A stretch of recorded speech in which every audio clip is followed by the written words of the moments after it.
The massive alien ship called Whispered Light was having the worst day possible. Captain Valtara felt her stomach drop as sparks flew from the control panels around her. The navigation system that had guided them safely through 1,000-star systems was now completely dead. "Ma'am, we're being pulled into that solar system," shouted Engineer Mortrix over the sound of alarms. "I can't stop it." The ship groaned and twisted as an unknown planet's gravity grabbed hold of them like a giant invisible hand. Captain Valtara had explored dozens of worlds in her career, but she'd never seen readings like this. The third planet in this system was sending back data that made no sense at all. "Emergency protocols activated," the ship's computer announced in its usual calm voice, which somehow made everything feel worse. "Hull breach imminent. Recommend immediate evacuation procedures." But there was nowhere to evacuate to. They were trapped in a metal coffin falling toward a world that looked absolutely terrifying on every scanner they had. The ship hit Earth's atmosphere like a stone thrown into water. The hull began to glow red hot as they plunged through clouds that seemed to stretch forever. Captain Valtara watched through the view screen as endless green forests rushed up toward them. At least it wasn't a desert or an ice world, she thought desperately. The impact was devastating. Trees that looked impossibly tall snapped like twigs as the Whispered Light carved a smoking trench through the forest. Metal screamed against wood and rock until finally, mercifully, everything went quiet except for the hiss of steam rising from the wreckage. Captain Valtara opened her eyes and realized she was still alive. Her body hurt in places she didn't know could hurt, but she was breathing, sort of. Her environmental suit was working overtime, filtering the atmosphere and keeping her alive. "Captain Mortrix," she called out weakly. "Here, Captain," came Science Officer Keftel's voice from somewhere in the twisted metal. "My suit's intact, but my scanner array is going crazy." Engineer Mortrix crawled out from under a fallen beam, his suit torn but still functioning. "The ship's done for, Captain. Main power is dead. Life support is failing, and the hull is cracked in 17 places." They managed to find an emergency exit that hadn't been completely crushed and stumbled out into the alien world. The first thing that hit them was how heavy everything felt. This planet's gravity was at least twice what they were used to. Every step felt like walking through thick mud, but that was nothing compared to what their scanners were telling them. Keft stared at his readings in disbelief. "Captain, this atmosphere is 21% oxygen. That's lethal to most known species. And the pressure readings are off the charts." The air around them felt thick and strange, even filtered through their suits. Their instruments detected traces of gases that would burn through their lung tissue in seconds. The temperature was swinging wildly between what their species would consider freezing cold and dangerously hot. "Look at these lifeform readings," Mortrix whispered, his voice filled with fear. "There are massive predators everywhere. Some of them are bigger than our shuttlecraft." Captain Valtara watched storm clouds building on the horizon. Lightning flickered inside them like trapped fire, and the air itself seemed to vibrate with electrical energy. Their suits were already warning them about dangerous radiation levels from this system star. "This world is a death trap," Keftel said quietly, watching the approaching storm. "No intelligent life could possibly survive here. The radiation alone would kill most species we know about, and those are just the environmental hazards we can measure." The gravity kept trying to drag them to their knees. Every breath required their suits to work harder to filter out toxins.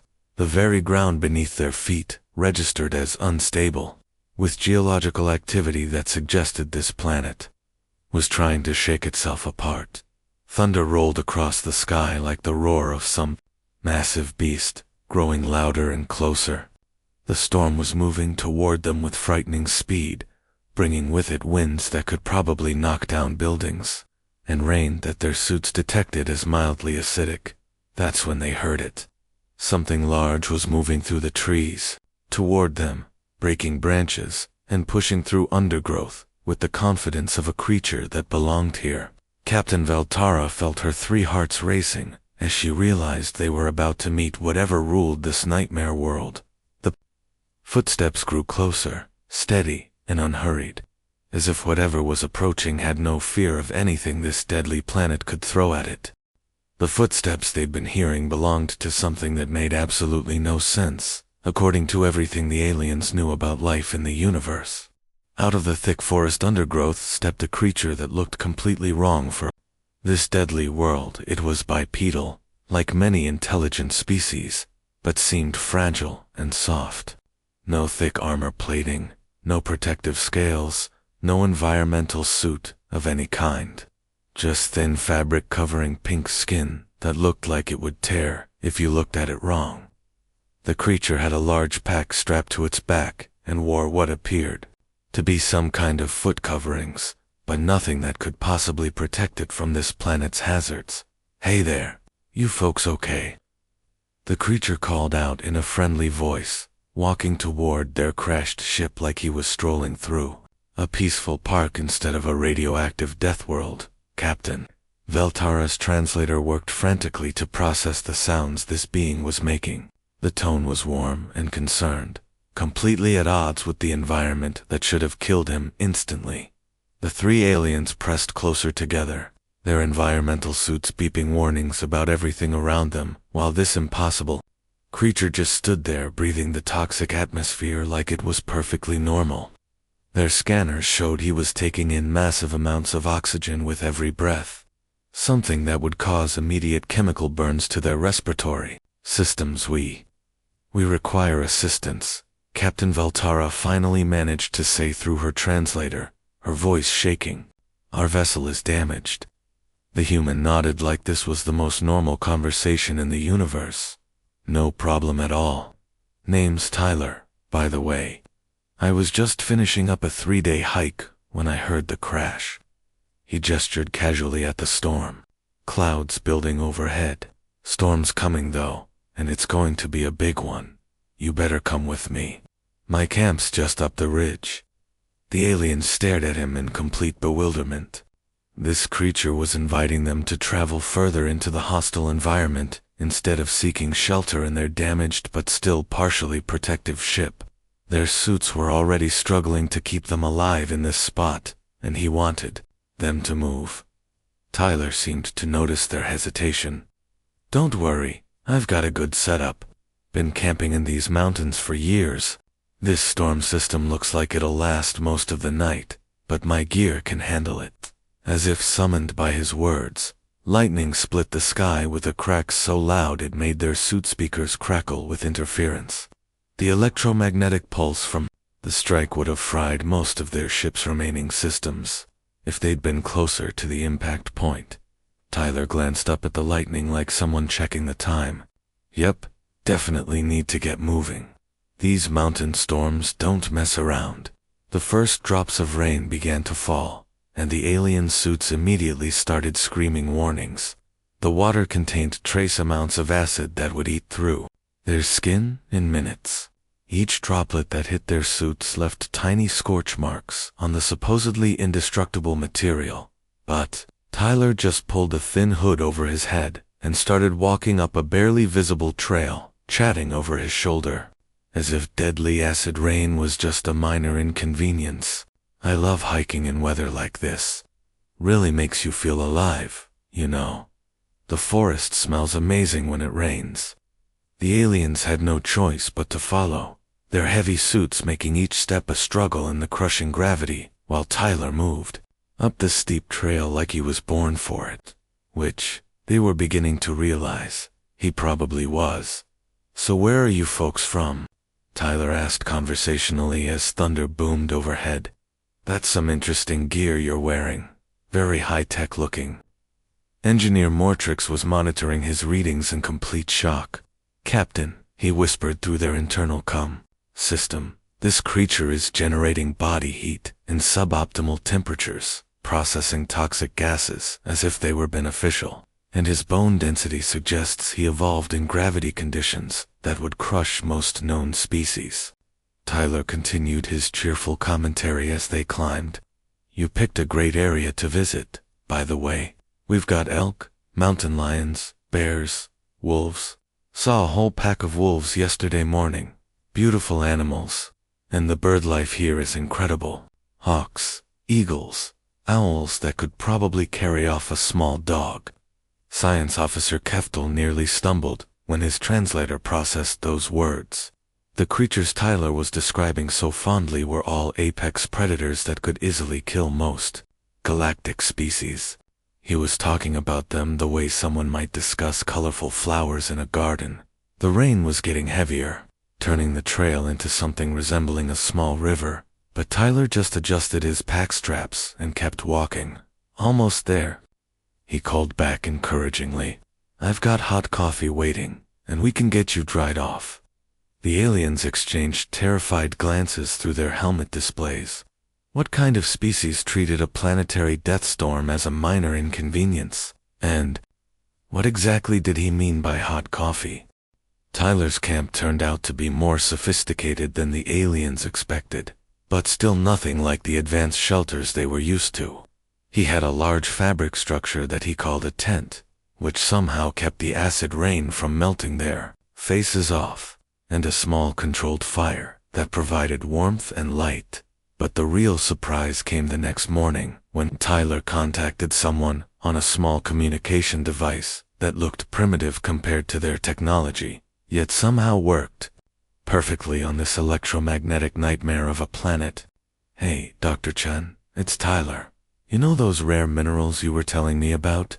I've got some visitors here who need exactly that stuff to fix their ship. The voice that came back through the tiny device was clear and enthusiastic. Really? That's perfect timing.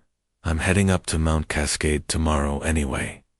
Active volcano, perfect for my geological research. Those minerals form naturally in the lava tubes up there. The aliens looked at each other in horror. This human was casually planning to visit an active volcano like it was a weekend shopping trip.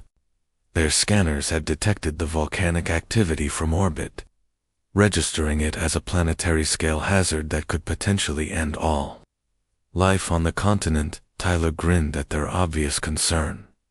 Dr. Chen is amazing. She's been studying volcanoes for 15 years, knows those mountains better than anyone. Meanwhile, 3 sectors away in space, the Whispered Light's emergency beacon had finally punched through Earth's chaotic electromagnetic field and reached their home base. The distress signal painted a grim picture. Ship destroyed. Crew stranded on a Class 12 Deathworld with atmospheric toxicity levels that could kill most known life forms in minutes. War Captain Thralax received the emergency alert while his battlecruiser was patrolling a nearby sector. He was a veteran of dozens of rescue operations, most of them involving extracting survey teams from hostile worlds or dangerous situations. But the readings from this particular planet made his combat-hardened crew nervous.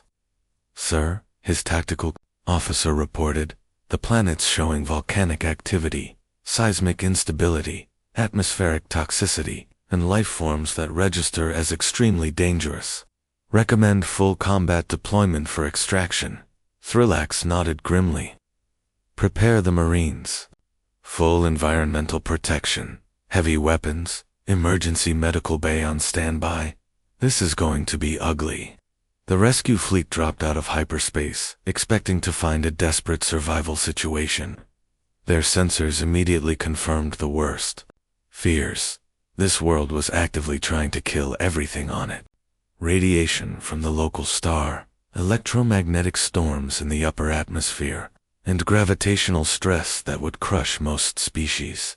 But when the rescue shuttles finally located the crashed survey team, what they found made absolutely no sense, according to any military manual Thralax had ever read. Captain Veltara, Science Officer Keftel, and Engineer Mortrix were sitting in a circle around an open flame, holding long sticks with white objects stuck on the ends. They were rotating these objects over the fire, while 2 humans sat nearby, pointing at rock formations and explaining something with animated gestures. Marshmallows are a human delicacy, Keftel was reporting into his recorder with the serious tone of a scientist making a groundbreaking discovery. They achieve perfect carbonization at temperatures that would vaporize most organic compounds we know of. The humans appear to consume them for pleasure. One of the humans, who introduced himself as Ranger Danny, noticed the heavily armed rescue team materializing from their stealth shuttles and waved cheerfully. "More friends of yours? That's great. We've got plenty of food, if they're hungry." Tyler brought enough supplies for an army. War Captain Thrillax stared at his combat readings, which were showing threat levels that would challenge a fortified military base. His Marines were reporting atmospheric conditions that should have killed every living thing in a 50-mile radius. Yet here were two humans, sitting casually next to an open fire, treating the whole situation like some kind of social gathering. "Dr. Chen should be here any minute," Tyler was saying, checking a simple timepiece on his wrist. "She's bringing some equipment to help with the mineral collection. Fair warning though, she gets really excited about volcanic activity. Last week she spent 4 hours explaining the difference between basalt and andesite formations." The war tactical display was showing seismic activity building toward what looked like a major eruption. The electromagnetic interference was so severe that half his equipment was giving error readings. The radiation levels alone should have sterilized the entire area. "Status report," he demanded from his bewildered Marines. "Sir," his sergeant replied carefully, "the survey team appears to be ... unharmed. They're engaged in what seems to be a cultural exchange with the local inhabitants. The humans are sharing combustible food items and geological information." Thrillax watched through his enhanced optics as one of the humans casually added wood to their fire, increasing the temperature to levels that would melt most metals.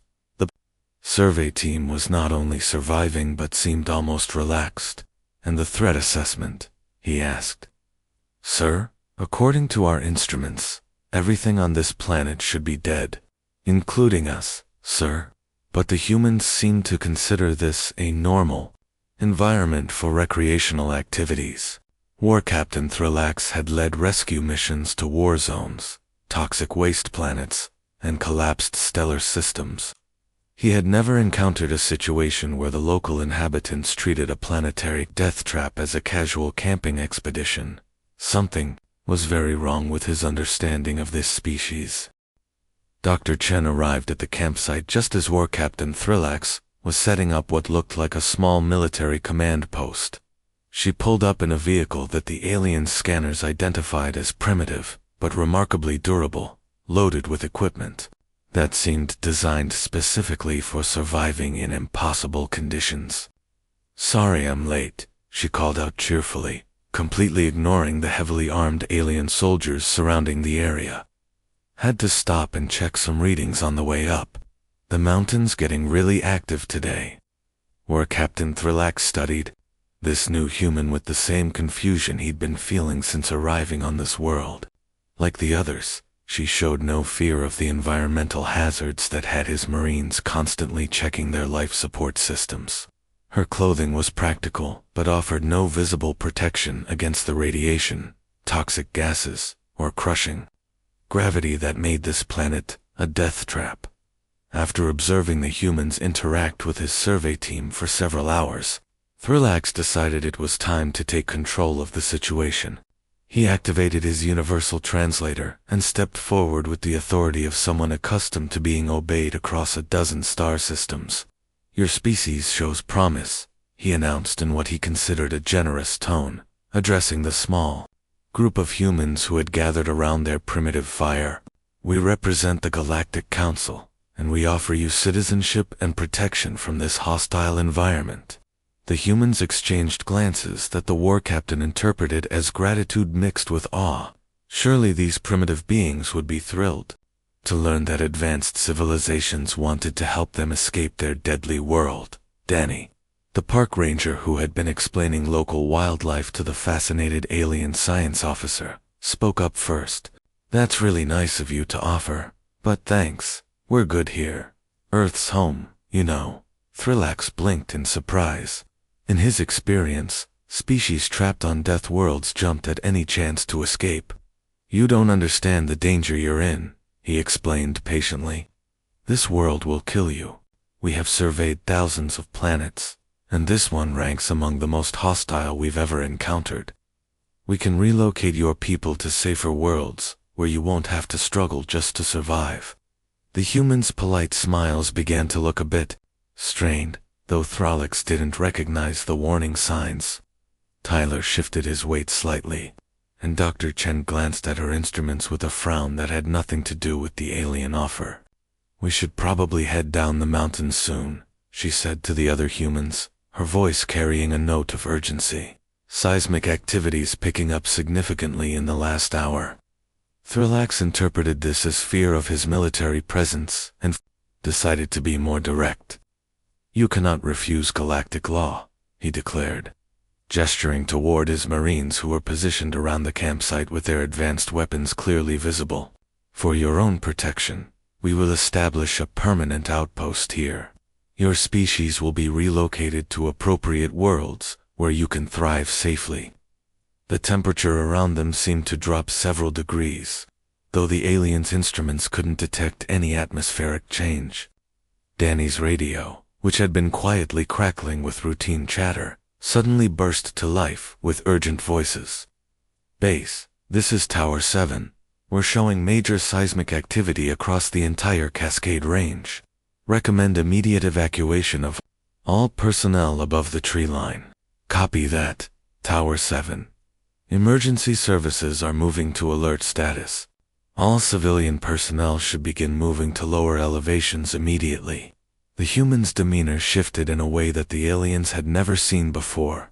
The casual friendliness remained, but underneath it was something else entirely. Something that made War Captain Throlax's combat instincts suddenly wake up and pay attention. Tyler calmly began packing up the campsite with movements that were efficient and practiced. Danny coordinated with voices on his radio, using codes and procedures that sounded almost military in their precision. Dr. Chen was staring at her instruments with the focused intensity of a battlefield commander reading tactical displays. In the distance, Mount Cascade began to glow with a light that wasn't reflected sunlight. The alien sensors went crazy as they detected massive energy readings building deep underground. Electromagnetic interference started playing havoc with their communication systems. I really think we should leave now, Dr. Chen said quietly. But her voice carried something the aliens had never heard from humans before. Not panic, not fear, but the calm certainty of someone who understood exactly how dangerous their world could become and knew precisely what to do about it. War-Captain Throlax suddenly realized that the humans weren't afraid of his weapons or his authority. They were afraid of something much bigger, something that made his advanced military technology look like toys, and they were treating it like a problem they could handle. The mountain rumbled ominously in the distance, and Throlax began to understand that he might have seriously misjudged the situation. The mountain's rumbling grew louder by the minute, but what happened next completely shattered everything the aliens thought they knew about intelligent life in the universe.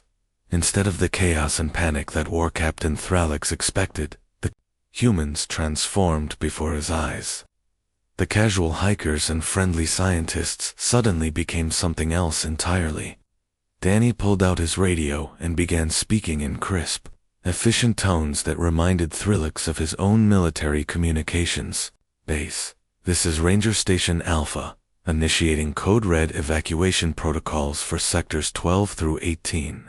We have civilian and alien personnel requiring immediate extraction assistance.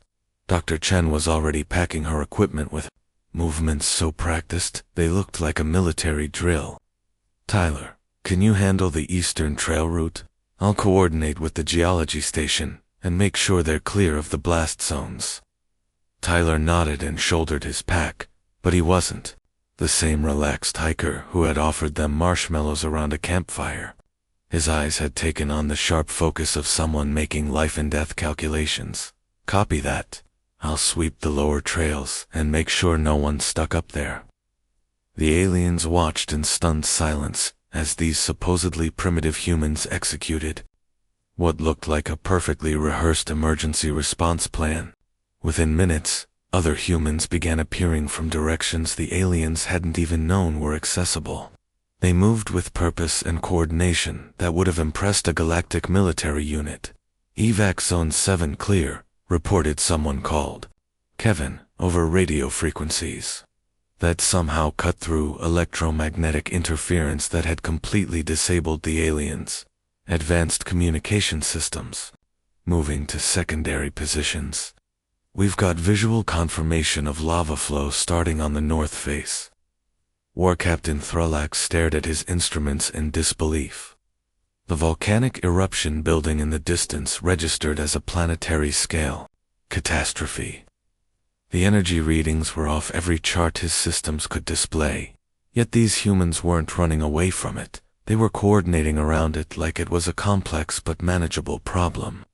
"Sir," one of his Marines reported, his voice tight with confusion, "the humans appear to have established a complete evacuation network.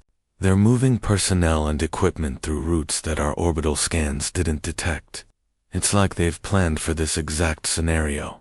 Emergency shelters began appearing in locations that seemed strategically chosen for maximum protection from the volcanic blast zones. Supply convoys moved along paths that avoided the most dangerous areas while maintaining contact with coordination centers that the aliens were just now realizing existed. Throughout the entire region, the most shocking part was watching civilians move with the same practiced efficiency as trained emergency personnel. Families with children evacuated in organized groups, following procedures they clearly knew by heart. Elderly humans were assisted by younger ones in a system that had obviously been tested and refined over years of practice. Captain Veltara found herself standing next to a human named Amy, who was calmly distributing emergency supplies from a cache that had been hidden in what looked like an ordinary storage building. Amy handed out breathing masks, emergency rations, and protective gear to aliens and humans alike. Her movements steady, despite the fact that the sky was now glowing orange from volcanic activity. "First time seeing one of our big eruptions?" Amy asked conversationally, as if discussing the weather instead of a world-ending catastrophe. "Don't worry. Cascade's been building up to this for months. We've got evacuation procedures that have been tested dozens of times." The alien rescue fleet's admiral arrived just as the main eruption began, expecting to find either extinct life forms or desperate survivors clinging to life in primitive shelters. Instead, his ships found themselves being offered assistance by the very humans his forces had come to rescue. "Status report," the admiral demanded, staring at readings that showed massive geological upheaval across an entire continent. Captain Veltara had been watching the humans work for hours now, and something fundamental had shifted in her understanding of what she was witnessing. "Sir," she replied quietly, "we've discovered a species that doesn't just survive on a death world. They've formed a partnership with it." She gestured toward a group of humans who were setting up a temporary command post while volcanic ash began falling around them like gray snow. "Earth isn't trying to kill them, sir. It's been training them. Every disaster, every environmental hazard, every deadly challenge this world throws at them, they've learned to work with it instead of against it." The admiral followed her gaze and watched Tyler coordinating with what appeared to be a regional emergency management system that spanned multiple communication networks. Humans in locations hundreds of miles away were providing real-time updates on evacuation routes, weather patterns, and resource availability. "They treat planetary catastrophes the way we handle routine military exercises," Veltara continued. "This volcanic eruption isn't ending their civilization. It's just another day on Earth that requires the emergency protocols they've been perfecting for generations." The admiral stared at the data readings showing humans maintaining organized societies and functional infrastructure in the middle of conditions that would sterilize most inhabited worlds.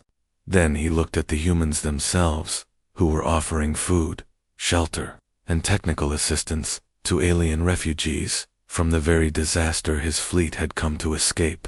The Galactic Council's classification system had categories for primitive species, hostile species, and advanced civilizations. But they had never encountered a species that had turned their world's attempts to kill them into a training program for becoming something unprecedented in the galaxy. They were going to need entirely new categories.